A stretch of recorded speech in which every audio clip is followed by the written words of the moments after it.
To nobody's surprise, Deshaun Watson is booed once again. Training camp is upon us, and the Boo Birds are already out early. They're not even waiting for game time or to see any game action. Our own Noah Olson broke this story at training camp that the fans were actively booing Deshaun Watson. Yeah, it was a back-to-back play. One was an underthrow, one was an overthrow.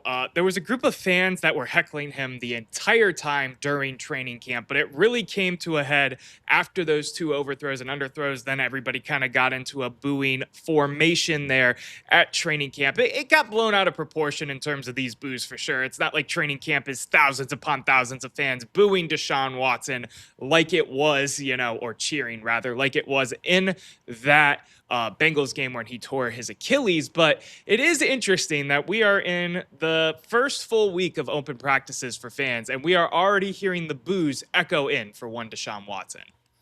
Yeah, I mean, I've said it before. I'll say it again, even though I don't think there's a need to say it. The fans are fed up. They're sick of seeing Deshaun Watson in front of them on their TVs, even holding the damn clipboard. Everyone's tired of seeing his stupid face. There's a guy on Big Brother this season that kind of looks like him. I'm sick of seeing his face because we're just sick of Deshaun Watson. Like, it's over. He can't play football, apparently. And yet, I don't know if he pays for bots or what he does, but apparently there are some fans still out there that think he can still do it. I don't know why. It's in the face of everything we've seen, all evidence, and yet, like, Shedeur Sanders throws one errant pass and everybody's on his case. I don't understand it, but get Deshaun Watson away from my team.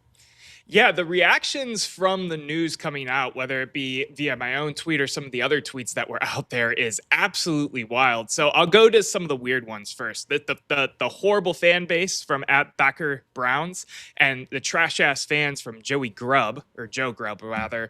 That was some of the reaction on the negative side to the fans booing. This was my favorite though. A co-follower, a guy I DM here and there, Rogers First from Cuyahoga Falls. This warms my heart and makes me want to hug them, talking about the fans that were booing Deshaun Watson at camp. Do you think that the reaction of what this whole situation has become is really, really interesting, really worth it, really what is your thought process with it?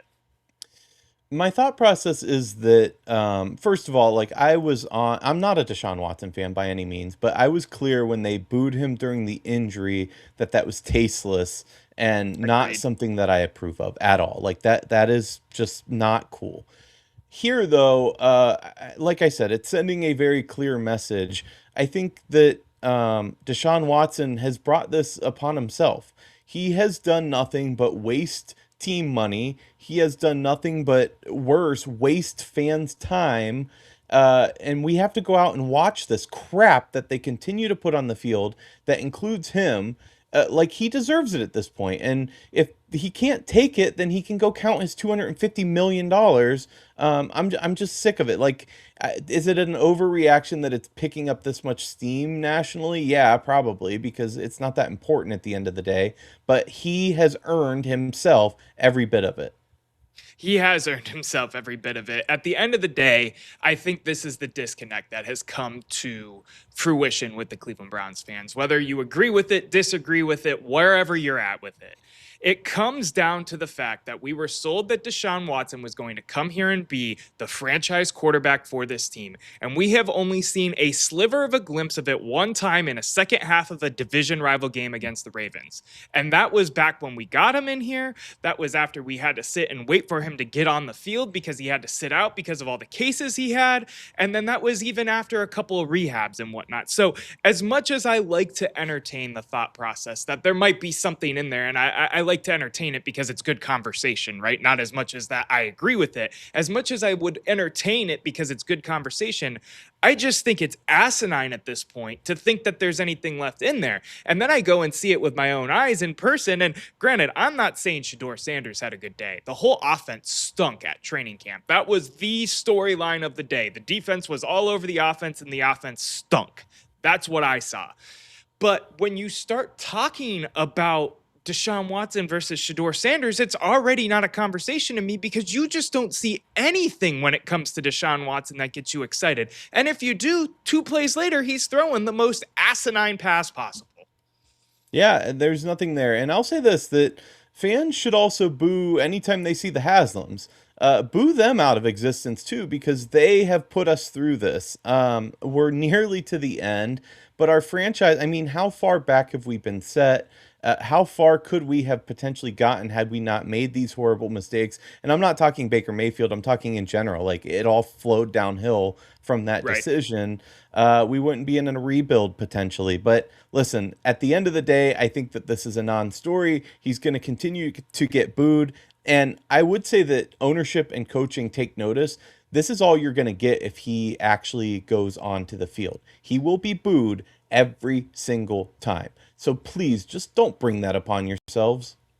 I agree. This is a preview of what the regular season is going to look like, especially if you trot him out there at Huntington Bank Field, First Energy Stadium, whatever the hell you want to call it. I want to touch on one last thing about this quarterback competition, but first, Erik, let's take a break and listen to a word from our sponsor.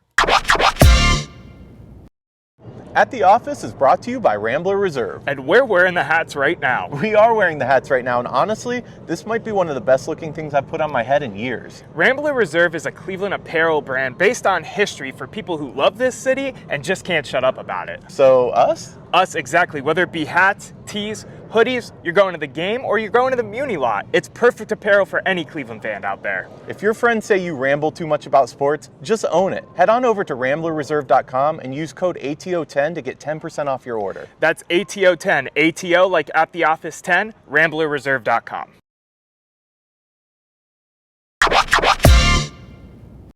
Let's get back to this QB competition because Coach Monken already made it very clear that each quarterback, both Deshaun Watson and Shedeur Sanders, who I want to talk more about, are each going to get one of their own preseason games. He hasn't determined which one is which yet, and that will come in the following weeks. I do think that that's the right move, but still kind of interesting.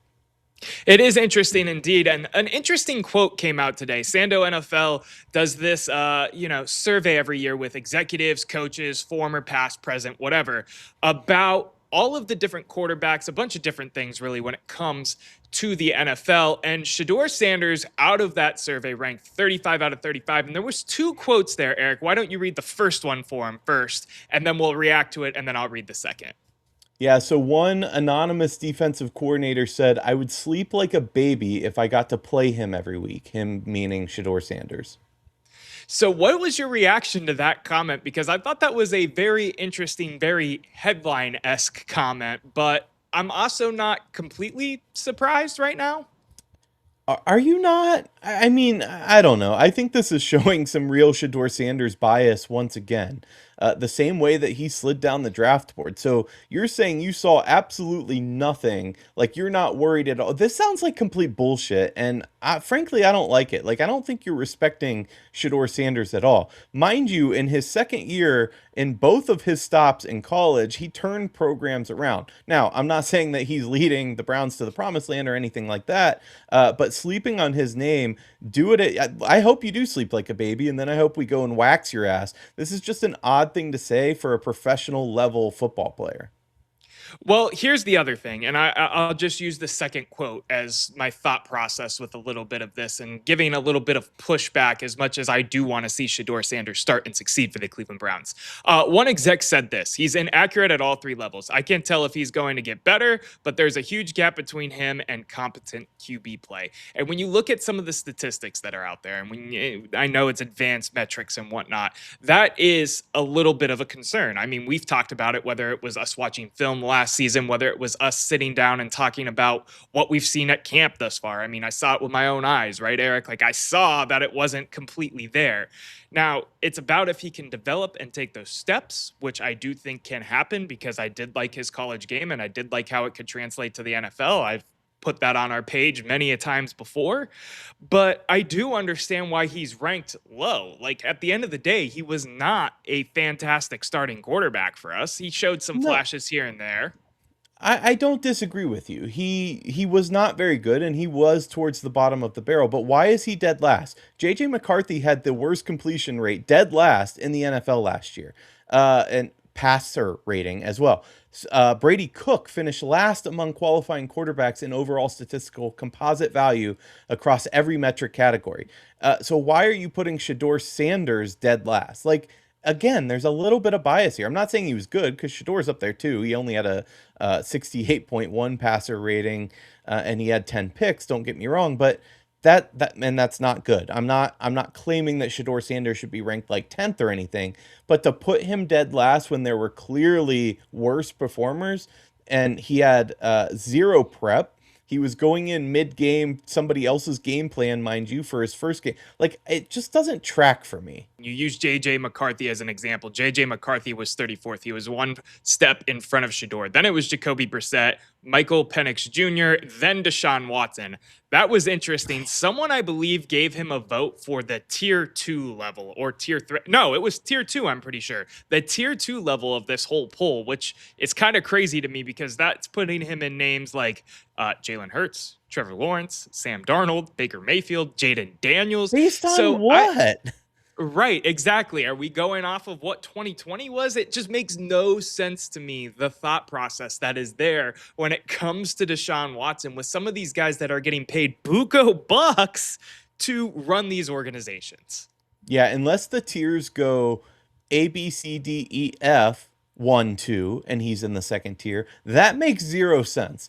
Again, like, I don't get it. I feel like it's almost PR firm level moves that this guy keeps his name out there. The funny thing is, though, that the roosters come home to roost, or whatever the stupid saying is. Like, he still has to play football. So if he thinks putting out there, or these people putting out there, that he's this great quarterback, I'll tell you this, he won't be on my fantasy team, and I don't want him on my regular team, that being the Browns. This makes zero sense to me. Zero. It makes zero sense. The last quarterback in the tier that Deshaun Watson and Shedeur is, which is tier 4, the worst tier, is Malik Willis, by the way, which I thought was interesting because of how much hype he had during the free agency cycle, and of course during the spurts that he had rather with the Green Bay Packers. So it's interesting to look at this list. They also put Lamar Jackson out of tier 1 as well, which I thought was absolutely absurd to not have Lamar Jackson in the top tier of quarterbacks and have him in the same with like Justin Herbert, Dak Prescott, Drake May, Jared Goff. I mean, this is the same tier as like Jalen Hurts and Baker Well, Mayfield and whatnot as well. hold on. Let's talk through Oh that boy. one a quick second more, because what's he done? When Well, anytime there's a big game, like big game, regular season or postseason, he fumbles the, not literally fumbles, but he fumbles it. Like, he fumbles the ball. So is he that so-called S tier or first tier or whatever, along with guys like Mahomes that have multiple Super Bowls? Or, I mean, I guess you could say the same thing of Josh Allen. Like, he had a terrible that was my performance too. exact argument is that Josh Allen hasn't done this to anything either, if you want to compare it. Yes, they've both been MVPs. So to me, if Josh Allen is there, it's Lamar Jackson is in that tier, and you can really flop it. It's Mahomes, Allen, Stafford, Burrow, Jackson are the top 5. I think Lamar should at least be in the first tier. He's ranked in the second tier. But I digress with that. I'll leave an article down below for everybody so they can see what we're talking about. This is via Yahoo Sports and the charts in there. So I'll make sure to include that down below so everybody can see what we're talking about with this charting tier and how Shedeur Sanders was ranked 35 out of 35 starting possible quarterbacks in the NFL. Can I give a quick rant that the one of the things that disappoints me the most, I think, is that sports journalism is, for the most part, I'm not saying blanket wholesale, but for the most part, sports journalism is dead. You have these publications like Yahoo Sports that are tapping anybody that has a pulse to write, and then puts together these asinine. I mean, even The Athletic, which I love The Athletic as a publication, they did trade grades by some guy, I forget whose name it was, and they said that the Guardians pretty much were the Guardians and did nothing. Like, who is writing this shit and getting published under like big names? Like, sports journalism for the most part's dead, and it's so irritating to me. It's an interesting system how it is. It's how content really works now. Everything needs to be content. Everybody needs to drive clicks, and that's just how it is at the end of the day. And speaking of content and clicks, let us know what you think about everything going on with the Browns training camp quarterback battle. Were you surprised Deshaun Watson got booed? Were you surprised that Shedeur Sanders was ranked so low on this specific list that was brought up today? Let us know down in the comment section below. Leave us a voicemail if you're feeling froggy, 216-260-3433. Don't forget to like and subscribe. We're covering all things Cleveland sports here on At the Office. Yeah, speaking of tiers, that was absolute top tier segue. On that note, the debate never ends, but the show does for now. We'll see you next time.